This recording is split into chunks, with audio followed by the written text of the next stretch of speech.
খবর 24 সাথে আপনাকে স্বাগত। নতুন নতুন খবর জানার জন্য আমাদের চ্যানেলে চোখ রাখুন। হু হু করে বাড়ছে নদীর জলস্তর, আর এই জল আরও বাড়তে পারে। আর তেমনটা হলে বাড়বে বিপদ। সেই আশঙ্কা থেকেই যাত্রী নিরাপত্তায় কাটোয়ার সমস্ত ফেরিঘাট বন্ধ করে দেওয়া হলো। বৃহস্পতিবার রাত 11টা থেকে বন্ধ করে দেওয়া হয়েছে ঘাটগুলি। লক্ষ্য একটাই, যাত্রী নিরাপদ। সে কারণে কাটোয়া দাইহাটের সমস্ত ফেরিঘাট বন্ধ রেখেছে ঘাট কর্তৃপক্ষ। প্রশাসনের তরফে সেই মর্মের নোটিশ দেওয়া হয়েছে। পরবর্তী নির্দেশ না আসা পর্যন্ত ফেরিঘাটগুলি খুলবে না বলেও খবর। তবে কাটোয়া দাইহাটের সমস্ত ফেরিঘাট বন্ধ হয়ে যাওয়ায় বিপাকে পড়েছেন যাত্রীরা। অনেকেই গতকাল রাত থেকে অপেক্ষা করেছেন।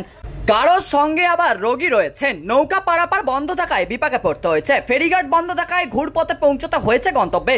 বল্লভপাড়া ফেরিঘাট কর্তৃপক্ষ জানান, প্রশাসনের তরফে নোটিশ দিয়ে ফেরিঘাট বন্ধ রাখতে নির্দেশ দেওয়া হয়েছে। ফলে পরবর্তী নোটিশ না আসা পর্যন্ত ঘাট বন্ধ রাখতেই হবে। রিক রায় নামে এক ছাত্র বলেন, শুনেছি তো ডিভিসি জল ছাড়াই নদীর জল বেড়ে গিয়েছে। মাঝিরা ভয় পাচ্ছেন, কখনো কি বিপদ ঘটতে পারে তার ঠিক নেই। জল আরও বাড়তে পারে সেই আশঙ্কাও রয়েছে। তাই শুনলাম ঘাট বন্ধ। গতকাল রাত থেকে নৌকা বন্ধ। আমাদের খুব ভোগান্তি হচ্ছে, ওপারে যেতে পারছি না। ব্যুরো রিপোর্ট, খবর 24/7।